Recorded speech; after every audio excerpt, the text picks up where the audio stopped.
소금은 두 꼬집이지 며느리. 그걸 왜 눈으로 재? 시어머니의 마지막 잔소리가 귓바퀴에 남아 있었습니다. 나는 갑자기 눈시울이 뜨거워져서 설거지 물속에 손을 더 깊이 밀어 넣었습니다. 그날 아침 제사장을 보러 나가기 전이었습니다. 싱크대 옆 주전자에서 김이 오르고 창밖엔 건조한 겨울 햇살이 흘렀습니다. 라디오에서는 오래된 트로트가 흘렀고 국소 뚜껑이 바스락거렸습니다. 오늘은 제사상에 올릴 탕국과 전 부침을 해야 했습니다. 냉장고 아래 서랍에 다듬어둔 무와 대파, 소금과 참기름, 마늘이 각자의 자리를 지키고 있었습니다. 나는 앞치마끈을 한 번 더 당겼습니다. 오늘은 딱 노트대로만 하자. 그렇게 중얼거리며 찬장 위 망설임의 자리를 향해 의자를 끌어다 놓았습니다. 손끝으로 먼지를 훑으며 상자를 열었습니다. 시어머니의 레시피 노트. 누렇게 변한 표지, 기름 얼룩이 번진 모서리, 같은 문장을 두 번, 세 번 고쳐 쓴 글씨. 멸치 육수 어중간한 불로 오래 끓이지 말고 데운다. 부침가루 1컵, 계란 하나, 물 반 컵 반 죽은 숟가락이 억지로 지나갈 정도. 메모 끝엔 화살표가 있었습니다. 미경이 방식 좋음. 나는 웃음이 나다가도 목구멍이 잠시 메었습니다. 생전에 그 사람은 한 번도 그런 말을 입으로 한 적이 없었습니다. 내 손맛을 칭찬하는 대신 어디 간장 맛 좀 보자며 바가지로 국물을 떠가던 사람이었습니다. 그래도 나는 이 노트를 펼쳐 요리했습니다. 집안의 기온을 맞추는 건 결국 음식을 하는 사람의 책임이라 믿었으니까요. 어머니, 이번엔 제가 전을 부칠게요. 며느리 서윤이가 소매를 걷어붙이며 부엌으로 들어왔습니다. 어깨에 묻은 가루를 툭툭 털며 웃는 얼굴이었지만 그 웃음은 얇은 종이처럼 쉽게 접힐 것만 같았습니다. 어머님처럼은 못해요. 그래도 한번 해볼게요. 천천히 해. 2번 실수해도 괜찮아. 나는 그렇게 말했지만 내 목소리가 지나치게 단정했습니다. 괜찮다는 말이 때로는 기준으로 들린다는 걸 나는 늦게 배웠습니다. 서유는 반죽을 국자로 떠서 달군 팬에 올렸습니다. 기름이 가장자리에서 춤을 추고 부엌은 파와 참기름 냄새로 가득 찼습니다.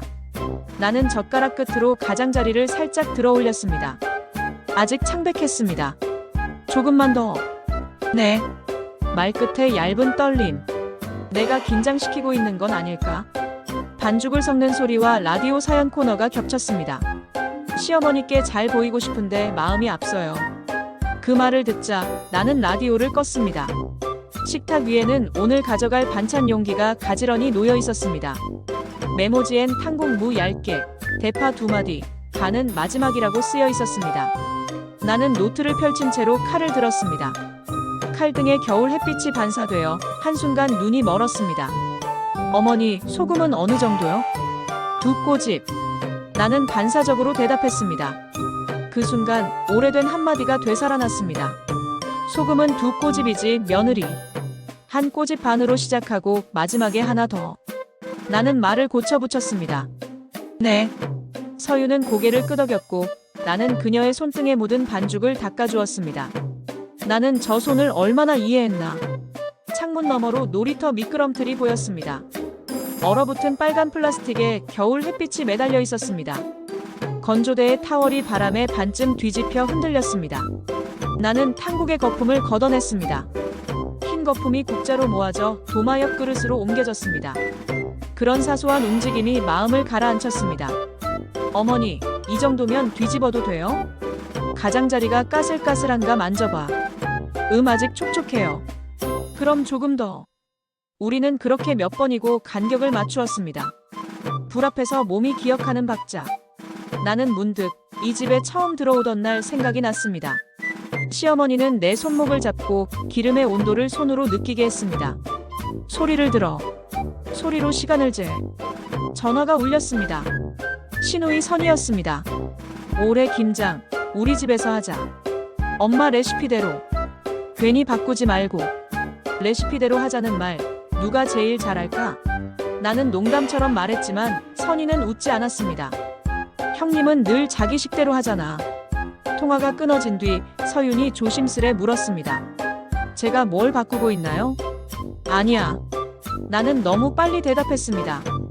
아니라는 말이 이렇게 빨리 나가면 대답보다 의심이 먼저 닿는다. 점심 무렵 나는 상자에서 노트를 다시 꺼냈습니다. 페이지 귀퉁이들이 들고 달아 있었습니다. 그런데 이상했습니다. 마지막 장이 얇은 본드로 붙인 것처럼 착 달라붙어 있었습니다. 그냥 습기 때문일까 아니면 오래된 기름 얼룩이 접착처럼 굳은 걸까? 나는 손톱으로 아주 살짝 모서리를 들추어 보았습니다. 한 줄의 연필 자국이 어둠 속에 익숙한 사람의 숨처럼 보였다가 사라졌습니다. 어머니, 점심은 제가 차릴게요. 조금 쉬세요. 괜찮아. 난 불 앞에서 쉬어. 서윤이 설거지통 앞에 서서 고무장갑을 꼈습니다. 맑은 물소리가 싱크대에 맴돌았습니다. 나는 그 소리를 들으며 국물의 간을 한 번 더 보았습니다. 혀끝에 소금이 맴돌고 목 뒤로 미약한 열이 올라왔습니다. 만약 마지막 장에 뭐가 있다면 그게 나를 묶을까 아니면 풀어줄까. 나는 칼을 내려놓고 손을 닦았습니다. 작은 타월에 묻은 물기가 금세 차가워졌습니다. 부엌 문턱에 발 뒤꿈치를 걸치고 잠깐 허리를 폈습니다. 척추에서 사각 소리가 났습니다. 라디오를 다시 켰습니다. 사회면 첫 소식은 보육시설 급식 기준 강화였습니다. 기준. 그 단어가 귀에 앵겼습니다.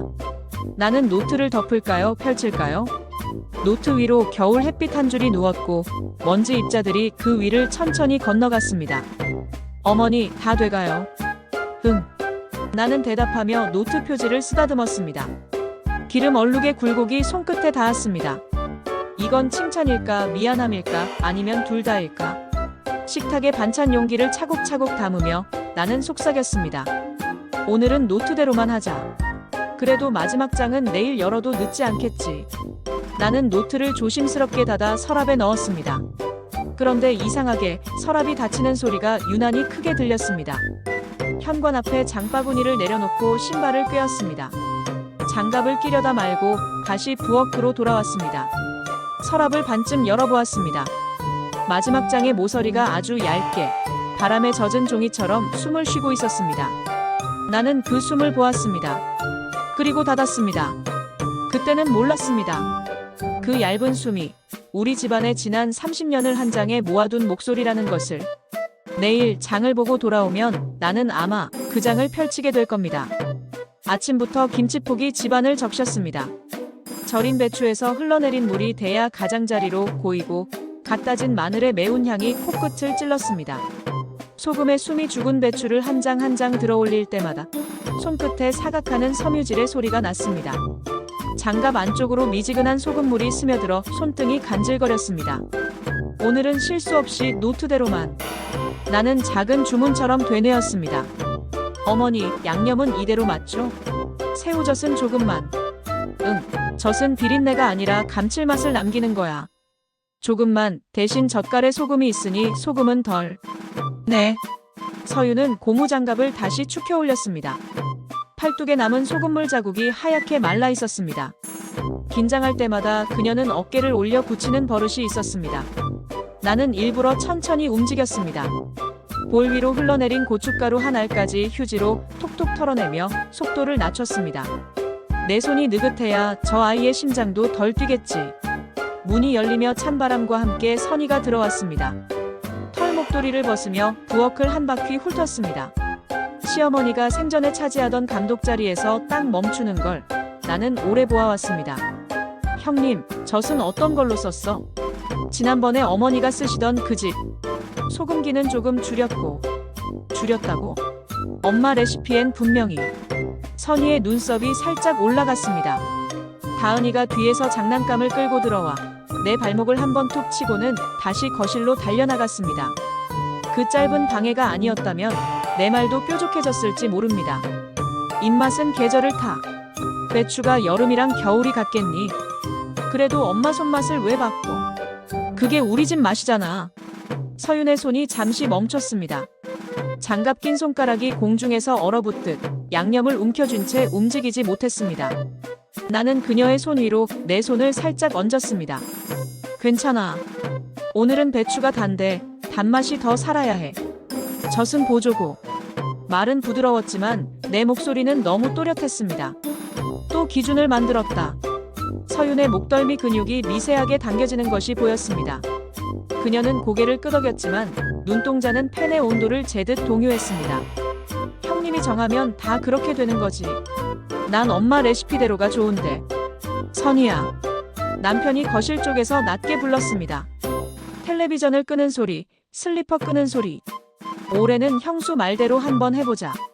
오빠는 맨날 중간이야. 엄마가 살아계셨으면 내 말보다 먼저 배추 맛을 봤겠지. 내 입에서 먼저 나왔습니다. 정말이지. 나는 왜 이렇게 직선으로 말할까? 부엌 공기가 잠깐 멎었습니다.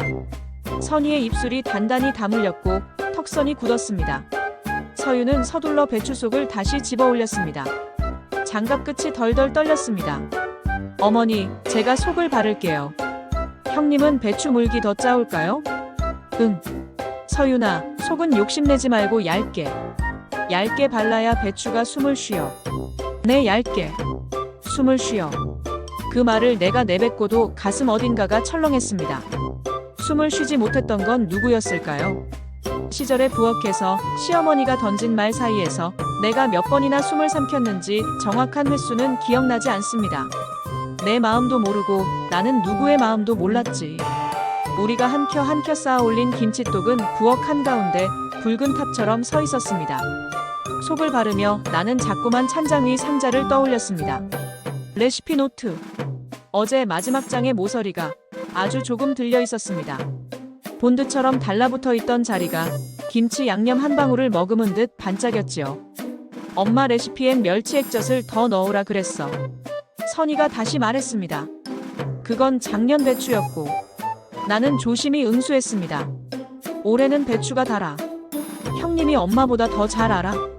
그 질문에는 손맛만이 아니라 세월에 대한 견제도 들어 있었습니다. 나는 답 대신 배추를 한 장 더 들어 올렸습니다. 손끝이 말을 대신했습니다. 서윤이 한숨을 아주 작게, 거의 들리지 않게 내쉬었습니다. 저 한숨은 누구에게 닿을까? 나에게? 자기 자신에게? 선희야. 남편이 컵에 물을 따라 건넸습니다. 조금만 마시고 해. 목매이지 말고. 오빠는 늘 그래. 형수 편이 아니라. 됐어. 말들이 주방 천장에 올라붙었다가 천천히 식어 떨어졌습니다. 따뜻한 증기와 함께 바닥에 떨어진 배추 속 몇 가닥이 슬리퍼에 밟혀 물컹했는데 그 촉감이 왜 그렇게 서늘했는지요. 점심을 대충 먹고 다시 손을 놀렸습니다. 오후 빛이 낮게 기울고 부엌 LED 등이 흰빛을 더했습니다. 서윤이 내게 양념 그릇을 밀었습니다. 어머니, 소금 간 한 번만 더 봐주세요. 응. 나는 젓가락 끝에 속을 조금 얹어 혀 끝에 올렸습니다. 고춧가루의 칼칼함 뒤로 젓갈의 깊이가 따라왔고 배추의 단맛이 길게 남았습니다. 괜찮아. 그런데 이대로 가자. 네. 그때 다은이가 뛰어와 내 앞치마를 잡아당겼습니다. 할머니, 빨갛다. 아이의 검지 끝에 묻은 양념이 별처럼 반짝였습니다. 나는 아이 손을 닦아주며 웃었습니다. 짧고 맑은 웃음이 공기에 구멍을 냈습니다. 그 틈으로 숨이 들어왔습니다. 해질녘 마지막 김치독을 덮고 비닐을 묶었습니다. 비닐이 바람에 한번 불룩했다가 주저앉았습니다. 나는 장갑을 벗으며 손목을 풀었습니다. 그리고 아무도 보지 않는 틈에 찬장 위 상자를 끌어내렸습니다. 부엌에 불을 낮추고 레시피 노트를 조심스레 펼쳤습니다. 마지막 장. 아직도 일부가 붙어 있었습니다. 나는 손톱으로 아주 조금 가장자리를 밀어 올렸습니다. 그때 김치독 위에 올려둔 젖은 행주에서 물방울 하나가 또르르 굴러 떨어져 노트 모서리를 스쳤습니다. 종이가 숨을 쉬듯 찰칵하고 미세한 소리가 났습니다. 연필로 눌러 쓴 자국의 첫 획이 어슴풀에 드러났습니다. 미다음 글자는 얼룩에 가려졌습니다. 어머니, 커버는 제가 씌울게요. 서윤의 목소리가 등 뒤에서 들렸습니다. 응. 나는 노트를 덮었습니다. 손등에 행주에서 튄 물인지 내 땀인지 모를 온기가 남았습니다. 현관으로 나가는 선희의 걸음은 빠르고 단단했습니다. 나는 그 뒷모습을 보며 라벨지에 올해 김치간 조금 덜 배추 단맛 좋음이라고 적어붙였습니다. 내 기록으로 남긴 첫 문장. 문이 닫힌 뒤 부엌은 잠깐 고요했습니다. 서윤이 배추 상자를 정리하며 작은 목소리로 말했습니다. 어머니, 저 가끔 무서워요. 무서워? 제가 뭘 잘못하면 우리 집 맛이 망가질까봐. 제가 그걸 망치는 사람이 될까봐. 나는 답하지 못했습니다. 누가 저 아이에게 그런 공포를 심었나, 어쩌면 나였겠지. 서랍을 열다 말고 나는 손을 멈췄습니다. 마지막 장의 미자가 장독대 김처럼 희미하게 올라왔다가 사라졌습니다. 부엌 창문을 열었습니다. 겨울 공기가 들어와 고춧가루 냄새와 섞였습니다. 눈물이 날 듯 말 듯 목 뒤부터 서늘해졌습니다. 나는 창문을 닫고 노트를 다시 찬장에 올려두었습니다. 내일 더 밝을 때 떨리지 않는 손으로 그렇게 마음을 달랬습니다. 그러나 밤이 깊어질수록 귀에는 자꾸 그 소리가 맴돌았습니다. 찰칵. 종이가 숨쉬는 소리. 그리고 그 첫 글자. 도대체 그 다음은 무엇이었을까요? 아침에 일어나 보니 부엌이 이상하게 넓었습니다. 김장날 지나고 치워둔 대야와 통들이 제자리를 찾아붙었는데도 여백이 더 생긴 것 같았습니다. 싱크대 위에는 말라가는 고무장갑이 뒤집힌 채 매달려 있었고, 보온통 뚜껑은 엎어놓은 그릇 위에서 물방울을 3알씩 떨구고 있었습니다. 오늘은 쉬자. 그리고 한 발만 물러서 보자. 그렇게 마음을 정했습니다. 전기포트가 딸깍 소리를 내고 보리차 김이 올랐습니다. 창틀에는 어제 씻어 말린 쪽파가 햇빛을 조금 빌리고 있었고, 라디오에서는 도심 교통 상황을 말했습니다. 나는 찬장문을 열어 레시피 노트를 꺼낼까 하다 손을 멈췄습니다. 서랍 손잡이에 엄지손가락이 잠깐 걸렸다가 빠졌습니다. 마지막 장은 아직 아니다. 노트가 없는 부엌은 생각보다 조용했습니다. 휴대폰을 들었습니다. 가족 단체창에 손가락을 올렸다가 몇 번이나 내렸습니다. 결국 짧게 썼습니다. 이번 주 제사 음식은 최소로 보낼게. 너희가 먹는 양만. 메시지에 파란 체크가 붙고 곧바로 답이 왔습니다. 민수, 네, 어머니. 편하게 하세요. 저희는 간단히 시켜 먹어도 돼요. 서윤 어머니, 정말 쉬세요. 지난번에 너무 고생하셨어요. 시켜 먹어도 돼요. 문장 한가운데가 푹 꺼지는 느낌이 들었습니다. 쉬세요라는 말이 담요처럼 따뜻했지만 그 아래 깔린 바닥이 갑자기 차가워진 것 같았습니다. 나는 휴대폰을 엎어놓고 보리차를 한 모금 마셨습니다. 혀끝에 보리의 구수함이 맴돌다 목구멍으로 가라앉았습니다. 빨래를 개다 말고 손자 서준이가 그려준 그림을 다시 붙였습니다. 하얀 머리를 예쁘게 그려준 할머니 얼굴 입꼬리가 높이 올라간 그림 아래 자석이 약해져 몇 번이나 떨어진 흔적이 테이프 자리에 남아 있었습니다. 내가 없는 부엌도 잘 돌아가겠지. 그렇게 생각하려는데 마음 한구석에서 작은 부스러기가 굴러다녔습니다. 점심때 남편이 식탁에 앉아 신문을 넘겼습니다. 밥솥 보온 불이 노랗게 켜져 있었고 국은 데우지 않았습니다. 국 데울까? 아냐. 그냥 김치에 먹지 뭐. 어젠 선이가 연락했대. 응. 내일 엄마 산소 다녀간다더라. 그래. 신문 넘기는 소리가 방 안의 최대 음량이었습니다.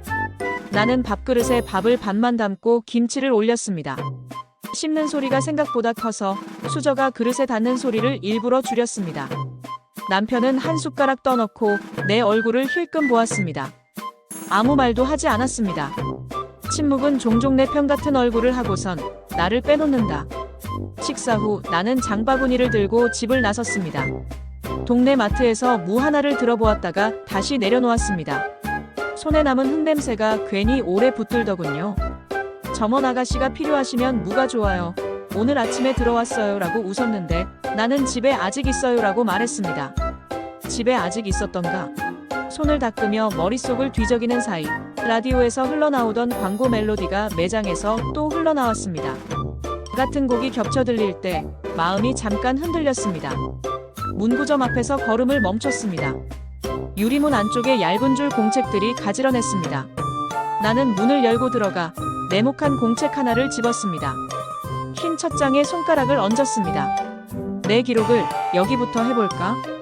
계산대 앞에서 잠깐 망설이다가 공책을 품에 안고 나왔습니다. 공책의 모서리가 갈비뼈 위로 비스듬히 닿았습니다. 집으로 돌아오는 길 서윤에게서 전화가 왔습니다. 어머니, 오늘 시장 가세요?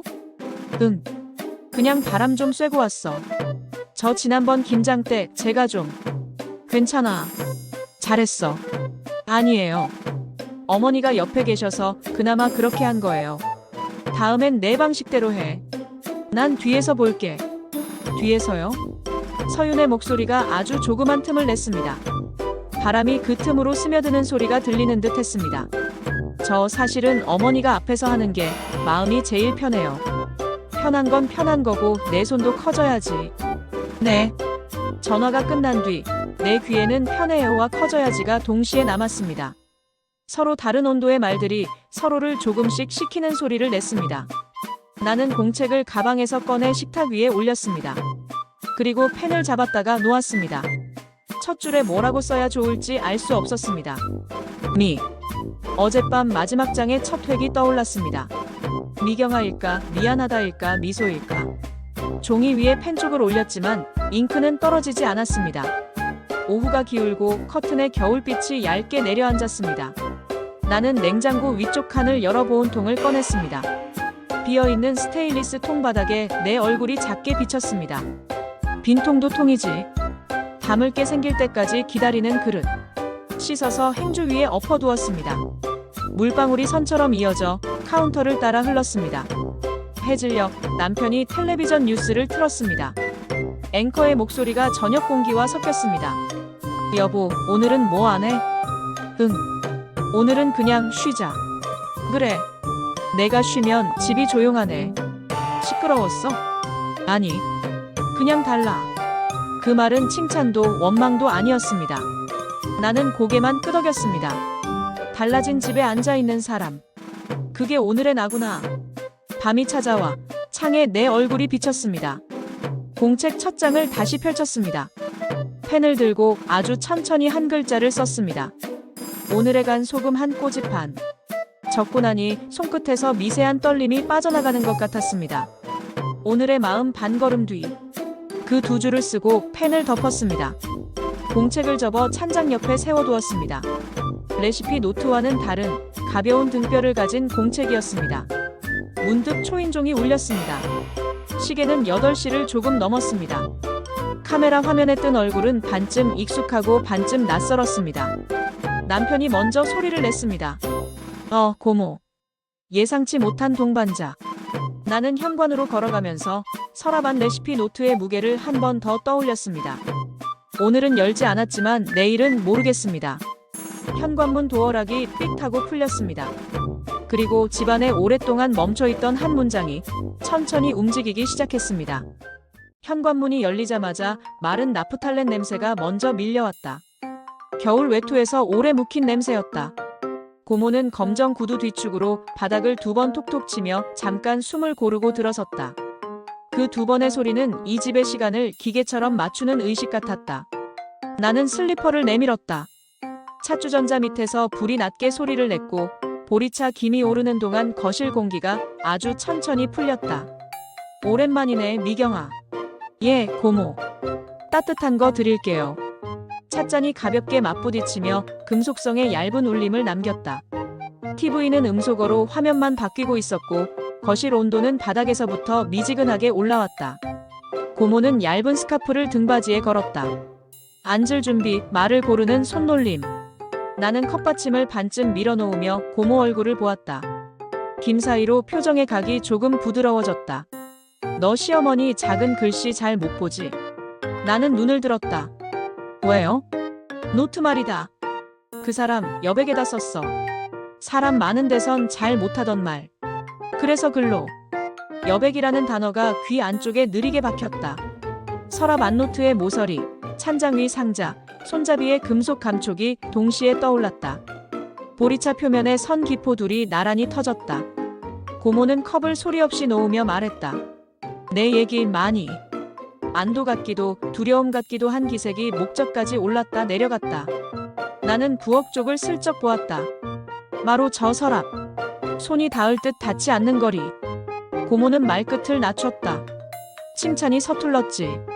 늙으니까 손이 떨려서 더 적었을 거다. 잊으면 안 된다 싶어서. 그때 초인종이 짧게 울렸다. 복도에서 아이들 웃음소리가 번졌다. 할머니. 서준과 다은이, 그리고 서윤의 목소리. 아이들이 들이닥치는 순간 공기가 달라졌다. 아이들의 체온은 난방보다 빠르게 방을 덮였다. 서윤은 쑥스러운 듯 통을 내밀었다. 어머니, 어제 담은 겉절이요. 나는 잘했네라고 말했지만 시선은 한 번 더 서랍에 가 있었다. 부엌으로 겉절이를 옮기자 다은이가 스테인리스 싱크대 위에 비친 자기 얼굴을 손가락으로 찌부렸다가 펴며 내 옆구리에 팔을 걸었다. 할머니 집 냄새 좋아. 무슨 냄새? 맛있는 냄새. 그 말이 부엌에 조용히 맴돌았다. 고모가 수도를 틀며 물소리로 잠깐 틈을 만들었다. 그날 있지? 고모가 낮게 말했다. 엄마 그러니까 내 시어머니가 나한테 미경이 덕분에 산다고 3번쯤 했다. 근데 내 앞에서는 못했지. 나는 고개를 끄덕였다. 목구멍 위에서 말이 흩어졌다. 고모는 컵을 씻어 물기를 털며 마치 시간을 털어내듯 했다. 노트에 썼을 거다. 너한테. 거실에서 소파 스프링이 퉁 하고 울렸다. 잠깐 고개를 내밀어 뛰지 말라고 하려다 조심이라고 바꿔 말했다. 그 순간 접시 옆 작은 국그릇이 살짝 미끄러졌다 툭. 겉절이 국물 한 방울이 카운터 가장자리를 타고 또르르 굴러갔다. 그리고 서랍 앞에 만든 얇은 고개를 너머 틈으로 스며들었다. 아, 다은아 내가 냅킨을 집어들자 안쪽에서 아주 작은 소리 찰칵. 종이가 젖을 때 나는 소리. 심장 소리와 겹쳐 한순간 내 몸이 얼었다. 고모가 나를 보고 눈썹을 올렸다. 그 표정은 말 대신이었다. 이런 게 기회다. 오늘.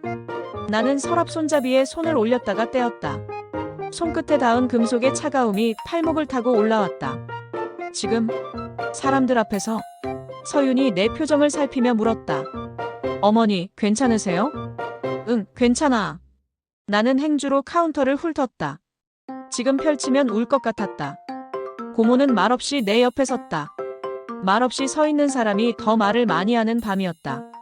아이들이 돌아가고 집이 다시 조용해졌을 때 고모가 코트를 걸치며 문가에서 말했다. 글은 늦게도 되지만 너무 늦으면 글씨가 번져. 현관문이 닫히자 정적이 두툼해졌다. 나는 부엌으로 돌아가 서랍을 열었다. 마지막 장의 모서리가 아주 얇게 숨 쉬듯 들려 있었다. 젖은 얼룩의 경계선이 굳어가는 중이었다. 불을 켰다 끄고 또 켰다. 켤 때마다 종이는 살아 움직였고 끌 때마다 죽은 것처럼 잠잠해졌다. 곧 나는 속삭이듯 결심했다. 새벽 부엌 불을 켰다. 김치독에서 아주 가는 김이 올라와 비닐과 뚜껑 사이로 숨을 쉬었다. 어젯밤 말려둔 행주는 미지근했다. 나는 서랍에서 레시피 노트를 꺼냈다. 모서리에 얼룩 경계가 얇게 반짝였다. 오늘은 피하지 말자. 손끝에 힘을 조금만 줬다. 종이가 아주 작은 소리를 냈다 찰칵. 붙어있던 마지막 장이 바람을 처음 맞는 얼굴처럼 천천히 들렸다.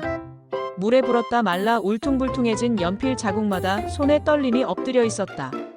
첫 줄 굵고 단단하게 눌러 쓴 글씨. 미경아, 둘째 줄. 내 손맛이 이 집을 지켰다. 그리고 이어지는 고백. 나는 칭찬이 서툴렀다. 내 입은 짜고 눈은 깐깐했다. 그래도 미안하다. 식초는 반 숟갈 적게, 대신 내가 웃을 만큼 칭찬은 2숟갈 더 했어야 했다. 숨이 목에서 잠깐 끊겼다가 다시 이어졌다. 의자에 앉을 생각을 못한 채 선체로 읽었다. 페이지 한켠에는 작은 왕관 표시들이 줄줄이 그려져 있었다. 미역국 옆 하나, 동태전 옆 둘, 콩나물 무침 미경식 조음 옆에는 셋. 이름 없는 칭찬들. 오래된 벽시계가 멈춰있던 초침을 다시 움직이기 시작한 듯 했다. 현관에서 키소리가 났다. 남편 선이 서윤이 들어왔다. 김치 맛 보자 하던 약속이 오늘이었다. 나는 노트를 덮지 않았다. 도망치지 않으려고 식탁 가운데로 밀었다. 불빛이 종이 섬유에 내려앉으며 얇게 번졌다. 누구도 먼저 손을 대지 않았다. 모두가 눈으로 먼저 읽었다. 남편이 낮게 따라 읽었다. 미경아, 내 손맛이 미안하다. 그의 목이 끝에서 걸렸다. 믿으라고. 선이가 비웃음 섞인 숨을 내쉬었다. 엄마가 이런 말을 글로 했다고? 형님 앞에서 그런 말 한 번도 안 했잖아. 말로 못해서 글로 했겠지. 내 목소리는 차분했지만 손바닥은 뜨거웠다. 남편이 드물게 긴 문장을 이어붙였다.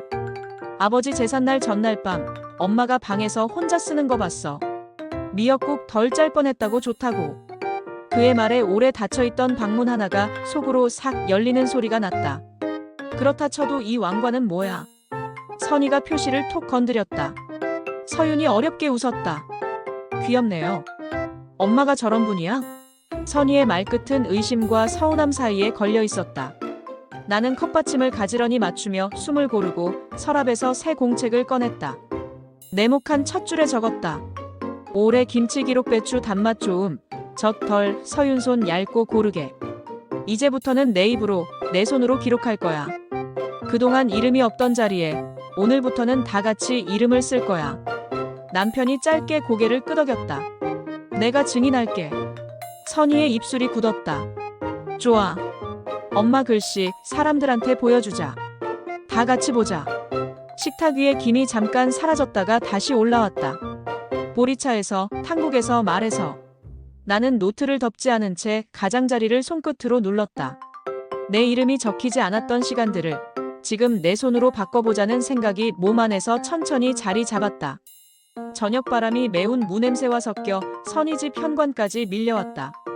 오늘 제사 준비는 그 집 몫이었다. 큰 솥에서는 탕국이 끓어오를 채비를 하고 싱크대 위에는 비닐 장갑이 포개져 있었다. 어른들의 동서는 오래된 안무처럼 자연스러웠다. 나는 노트를 지퍼백에 넣어 가방 속에 눕혔다. 오늘은 숨지 말자. 보여주자. 글도 숨을 쉬게 두자. 왔어? 선희가 앞치마끈을 탁 당기며 말했다. 인사는 고개로만. 엄마 노트 가져왔대? 응. 마지막 장. 거실 테이블 중앙에 노트를 꺼내 펼쳤다. 지퍼백이 바스락 소리를 냈다. 불빛이 연필 자국에 곧장 내려앉자 방 안 소음이 잠깐 멎었다. 작은 정적이 테이블 위에 앉았다. 사진 찍자. 선희가 폰을 들었다. 셔터음, 또 셔터음. 단톡에 올려 의견 들어보자. 남편이 낮게 말했다. 의견은 오늘 여기에 있어. 오빠는 늘 집안일 조용히 덮자고만 했지. 선희 목소리가 반음 올라갔다. 서윤이 접시를 내려놓다 미끄러뜨렸다. 금속과 목재가 딱 부딪히며 짧게 울렸다. 그녀 손끝이 얼어붙었다. 죄송해요. 괜찮아. 나는 자동으로 말했다. 심장은 먼저 달렸지만 현관이 다시 열리며 큰집 사촌둘과 고모가 들어왔다. 사람들의 체온과 목소리가 방을 금세 채웠다. 엄마 노트라며? 진짜야? 글씨가 너무 부드럽다. 엄마가 저런 말투였어? 나는 주전자 손잡이를 잡고 찬물을 따랐다. 물줄기가 잔을 치는 소리로 내 속 떨림을 가려보았다. 스토브의 파란 불꽃이 가장자리에서 흔들렸다. 지금은 불. 머리는 외웠지만 말들은 불보다 빨랐다. 형님이 쓴 거 아냐? 사촌이 반농담으로 던졌다. 사람 마음이 편한 쪽으로 믿는단 말이지. 선희가 이어받았다. 그만해. 남편이 짧게 잘랐다. 오늘은 밥상부터 차리자. 밥상이 먼저냐, 진실이 먼저냐. 선희의 말이 탁자 위를 찔렀다. 그때였다. 테이블 모서리에 놓인 국그릇이 쿵 하고 부딪히며 갈색 국물이 왕관 표시 쪽으로 또르르 흘렀다. 나는 반사적으로 노트를 들어 올렸다. 이미 미안하다의 안이 물에 잠겼다. 은회색 꼬리가 퍼졌다. 와. 연필이면 누군들 못 쓰지. 물 다은이 번지네. 선희가 아주 얕게 웃었다. 그만. 고모가 낮고 단단하게 말했다. 도마 위에 올려놓고 칼질하듯 말하지 마라. 나는 행주로 물기를 눌러 뺐다. 어떤 글자는 살아있고 어떤 글자는 엷어졌다. 살아남은 단어와 사라진 단어가 한 접시에 담긴 듯 했다. 선희가 숨을 고르더니 내일 아침 필적 감정. 주소 보낼게. 남편이 내 눈을 봤다. 나는 한 박자 쉬고 말했다. 좋아. 그 전에 오늘 밥상부터. 탕국이 식는다. 밥상이 먼저냐고 물었잖아. 오늘은 밥상이 먼저야. 나는 스토브 손잡이를 아주 조금 시계 반대 방향으로 돌렸다. 딸칵. 불꽃이 낮아졌다. 그 소리와 동시에 방 어딘가에서 길게 한숨이 빠져나왔다. 식사는 조용히 시작됐다. 숟가락이 그릇을 치는 소리만 방 안을 돌았다. 아무도 크게 맛을 말하지 않았다. 노트는 테이블 끝에서 조용히 말라가고 그 옆 지퍼백은 창틈의 바람인지 누군가의 숨인지 모를 떨림으로 미세하게 흔들렸다. 식사가 끝나갈 무렵 선희가 숟가락을 내려놓았다. 내가 사과하면 끝나. 나는 대답하지 못했다. 사과를 조건으로 삼는 말은 결론이 아니라 시작이었다. 서윤이 설거지를 자청했다. 부엌에서 물을 틀고 그릇을 건네받으며 아주 작게 속삭였다. 어머니 무서워요. 제가 망친 것 같아서. 내가 뭘 망쳐. 노트요. 그리고 오늘은 원래 이런 맛이야. 쓴맛 조금, 짠맛 조금. 그래도 배가 찬다. 서윤의 눈가가 젖었다. 나는 보지 못한 척 접시 물기를 닦았다. 그릇의 물기는 사라졌지만 내 안의 물기는 아직 마르지 않았다. 문이 닫히는 소리가 유난히 차가웠다. 집으로 돌아오는 길, 지퍼백 속 노트가 가방 안쪽에서 가볍게 부딪혔다. 어디가 마르고 어디가 아직 젖어 있는지 손끝으로 분간됐다. 엘리베이터 거울 속 내 얼굴은 낯설었다. 입술이 얇아지고 어금니에 힘이 깊었다. 집에 와 스탠드 조명을 끌어당겨 식탁 위에 노트를 펼쳤다. 종이 타월을 깔고 아주 얇은 책을 덮어 평을 잡았다. 미경아의 미는 살아있고 안의 가운데 획은 반쯤 사라졌다. 왕관 하나의 뾰족한 끝이 둥그러졌다. 그러나 또렷한 한 줄은 남았다. 내 손맛이 이 집을 지켰다. 오늘의 최악이 내일의 증거가 될 수도 있다. 그렇게 생각하자 심장이 아주 조금 내려앉았다. 동시에 그 문장을 누군가 부정하면 어떡하지 하는 두려움이 다시 목을 조였다. 휴대폰이 울렸다. 선이 내일 10시 오후 감정원. 사진 보냈음. 이 정도면 판단 가능? 사진에는 젖어번진 안과 무뎌진 왕관이 클로즈업되어 있었다. 나는 답하지 않았다. 대신 네모칸 공책을 열어 적었다. 오늘의 기록 노트 젖음. 안 힘이. 그러나 문장 살아있음. 오늘의 마음 불꽃을 보았다. 끝까지 보겠다. 밤이 식으며 종이는 미세한 사각 소리를 냈다. 집은 조용했고 내 안은 아직 뜨거웠다. 나는 마지막으로 스토브 불꽃이 완전히 꺼진 것을 눈으로 확인했다. 다음 날 감정원. 낡은 로고 간판 아래에서 우리는 마주섰다. 남편, 선희, 나, 그리고 노트. 접수대는 생각보다 조용했고 흰 장갑을 낀 직원이 지퍼백을 받으며 시간과 온도를 적었다. 담당 연구원이 나와 말했다. 원본 보존이 우선입니다. 스캔 후 비접촉 확대 관찰을 진행할게요. 필적 비교 자료가 있으면 좋고요. 냉장고 메모, 가계부, 성묘대 봉투. 남편이 주머니에서 접힌 메모를 꺼냈다. 냉장고에 붙어있던 된장찌개 레시피요. 엄마 글씨. 연구원이 고개를 끄덕였다.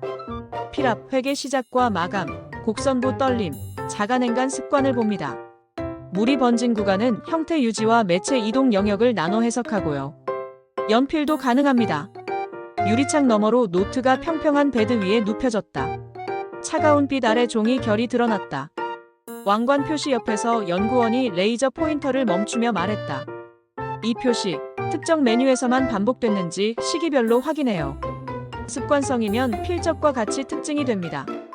오늘 결론 나요? 선희가 팔짱을 끼고 물었다. 임시 소견은 드릴 수 있어도 정식 보고서는 며칠 걸립니다. 며칠. 선희의 한숨이 짧았다. 나는 지퍼백을 쥐었던 손바닥에 얇은 땀 자국을 내려다봤다. 대기실 의자에 나란히 앉았다. 커튼 사이로 겨울 햇빛이 길게 들어왔다 사라졌다. 남편이 내 손등을 가볍게 눌렀다. 밥 먹고 가자. 국수라도. 그래. 빈속인데 어딘가 단단한 게 하나 생긴 느낌. 어제 밥상 위에 올려둔 건 종이가 아니라 말들이었다. 오늘은 그 말들을 기록으로 남긴다. 누가 뭐라 하든 나는 더 숨지 않는다. 감정원을 나오며 하늘을 올려다봤다. 차가운 공기 속에 맑은 파란색이 얇게 걸려 있었다. 집에 돌아가면 나는 첫 문장을 다시 읽을 것이다. 미경아, 내 손맛이 이 집을 지켰다. 그리고 그 옆에 내 글씨로 한 줄을 덧댔다. 오늘의 마음 기다리되 숨지 않는다. 그 문장을 덮고 나서야 나는 서랍을 조용히 밀었다. 이번엔 닫히는 소리가 크지 않았다. 아주 짧고 아주 분명했다. 이 집의 말하기는 이제 시작이었다. 감정원 대기실은 형광등 소리가 먼저 말 걸었습니다. 커피 자판기 옆 종이컵이 바람도 없는데 얇게 떨렸습니다. 비닐 장우산들이 벽에 나란히 서 있었고 바닥엔 구두굽 소리가 잦아들다 말다 했습니다. 나는 지퍼백에 든 레시피 노트를 품에 안고 앉았습니다. 가죽 의자의 비닐이 치직하고 몸 밑에서 소리를 냈습니다. 남편은 무릎 위에서 손을 포개고 있었습니다. 선희는 폰을 쥔 손을 무의식적으로 흔들어 시계를 깨우듯 화면을 켰다 껐다 했습니다. 서유는 살짝 찢어진 종이컵 입구를 엄지로 매만지며 고개를 숙였습니다. 고모는 내 옆에 바짝 붙어 앉아 묵직한 숨을 한 번 길게 내쉬었습니다. 바깥 가족분들 들어오세요. 문 안은 서늘했습니다. 금속 냄새, 먼지 쌓인 두꺼운 책 냄새, 밝은 탁자 위로 둔 각도 조명. 벽면엔 필적의 특징이라는 도표가 붙어 있었고 자소의 결구, 회계 방향 같은 단어들이 줄줄이 서 있었습니다. 감정사는 가느다란 안경을 쓴 젊은 남자였고 손가락이 길었습니다. 대조할 자료는 충분합니다. 고모님이 가져오신 예전 달력 메모, 친필 편지, 네, 감사합니다. 고모가 내민 종이들 위에 감정사가 장갑을 끼고 집게로 살짝 올렸습니다. 문제의 페이지는 이거군요. 노트의 마지막 장. 물먹은 자리는 이미 10개 굳어 있었고 미경아의 미는 살아 있었으며 미안하다의 아는 반쯤 사라져 목소리의 중간만 남겨둔 사람 같았습니다. 우선 이 미음의 왼쪽 세로획 필압이 강합니다. 같은 분의 다른 글에서도 반복되고요. 경의 첫 가로획이 약간 아래로 처지는 습관, 손맛의 시옷하단 갈고리, 여기 보이시죠? 감정사는 비스듬한 빛을 대고 확대경을 이동했습니다. 공간 배치도 같아요. 문장 끝마다 약간의 여백을 남기는 습성. 대조문과 일치합니다. 선희의 턱선이 굳었다 풀렸다 했습니다. 그럼 엄마 글이네요? 필적학적으론 그렇게 판단하는 게 타당합니다. 남편이 아주 작게 숨을 토했습니다. 서유는 고개를 더 숙여 종이컵 가장자리에 이마가 닿을 뻔했습니다. 그러나 감정사는 한마디를 더 얹었습니다. 다만 여기 물이 번진 구간은 더 확인이 필요합니다. 그 대신 한 가지 방법이 있습니다. 그는 탁자 서랍에서 작은 스탠드를 하나 더 꺼냈습니다. 스탠드는 매우 아래에서 종이를 비스듬히 비추는 조명이었습니다. 눌림 자국을 보는 겁니다. 바로 아래 종이에 남은 필압의 음영. 때론 잉크보다 솔직합니다. 나는 숨을 들이마셨습니다. 감정사가 마지막 장 아래에 검은 받침을 대고 조명을 아주 낮게 비스듬히 기울였습니다. 종이결이 산맥처럼 솟고 꼴이 생겼습니다. 빛은 골짜기를 스쳤고 가느다란 음영들이 문장 모양으로 떠올랐습니다. 보이세요? 그의 손끝이 종이 위를 천천히 따라갔습니다. 우리는 숨을 맞추듯 고개를 기울였습니다. 선희 탕국 왕관이, 서윤 김장 손 얇고르게, 연필이 지나간 눌림 자국이 살아있는 글씨처럼 비쳤습니다. 먹먹했던 방안이 동시에 움직이는 소리를 냈습니다. 의자 비닐이 다시 치직, 구두굽이 한 발 뒤로, 종이컵이 아주 작게 딸깍. 뭐라고요? 선희의 목소리는 듣는 사람도 모르게 성대를 스쳤습니다. 두 분 이름이 여기 눌림으로 남아 있습니다. 감정사가 침착하게 말했습니다. 표시 습관도 동일합니다. 작은 왕관 표시, 위치, 각도 대조문과 일치. 그러니까 서윤이 조심스레 묻었습니다. 어머니가 우리 이름도 적으셨다는 건가요? 네. 마지막 장에서 윗장에 쓴 눌림이 투과되어 보이는 겁니다. 아마 바로 윗장엔.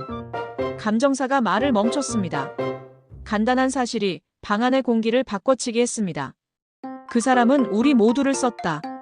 말로 못한 날들 대신 장마다 이름을 남겼다. 살면서 흘렸던 국물처럼 과거의 필압이 오늘 우리 눈에 비스듬한 빛으로 돌아온 것이었습니다.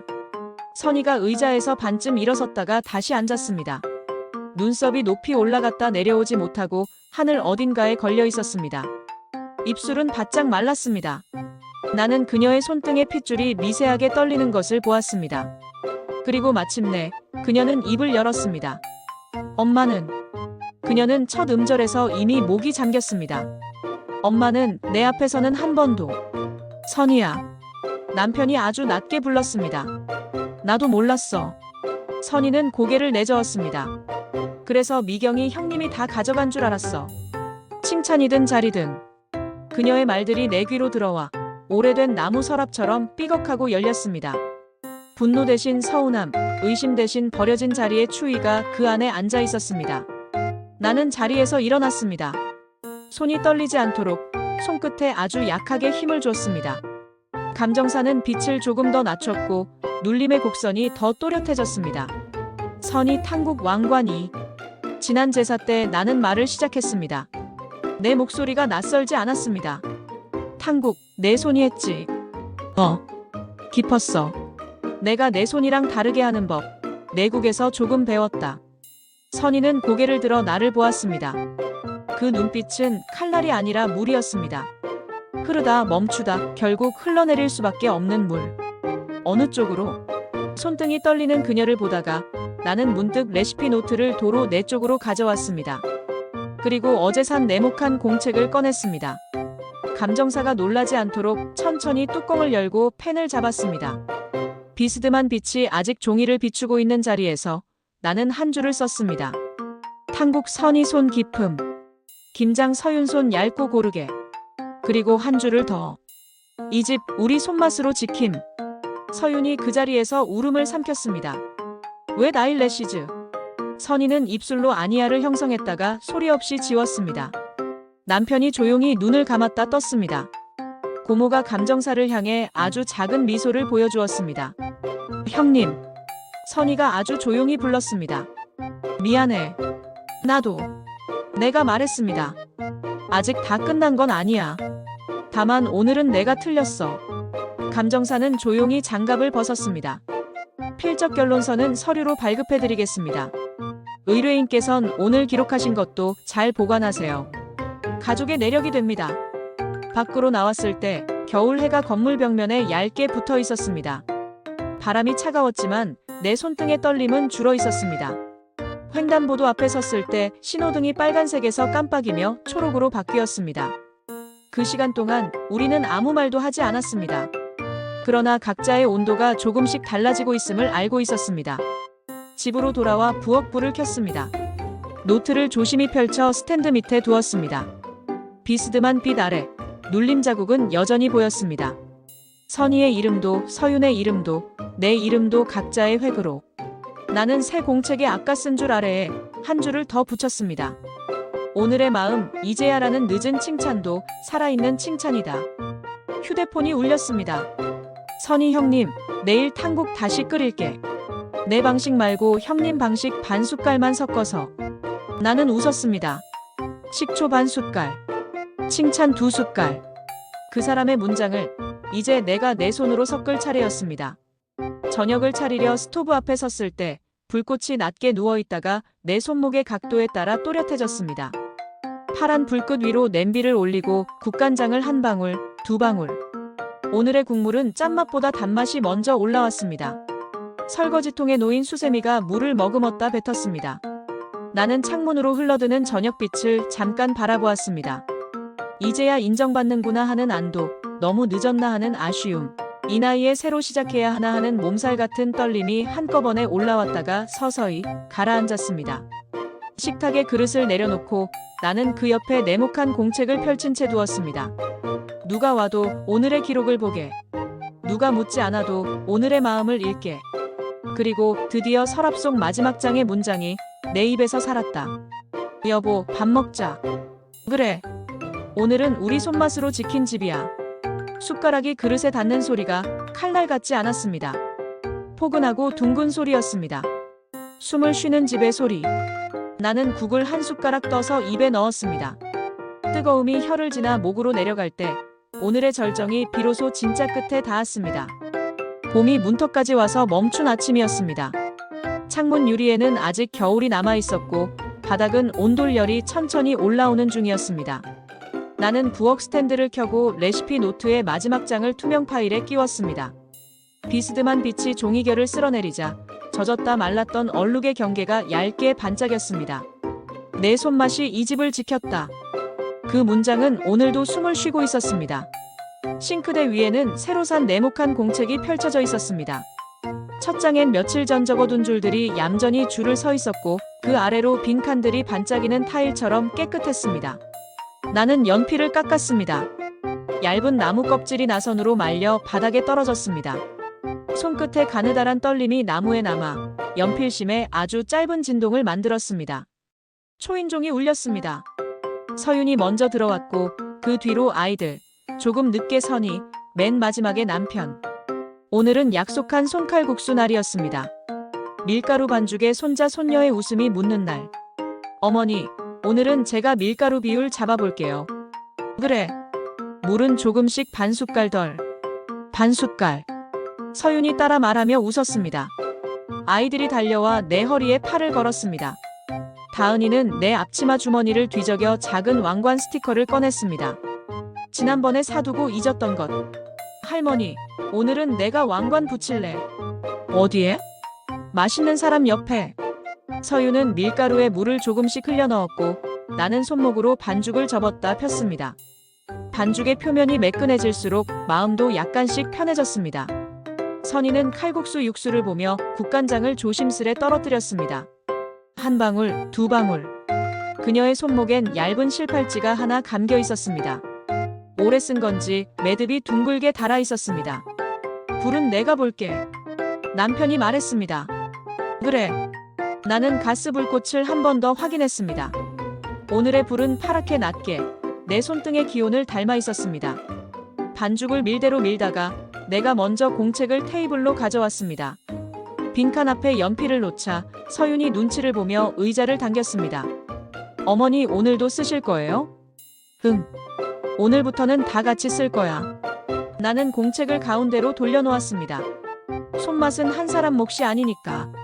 잠깐의 침묵 뒤 선희가 자리에서 일어났습니다.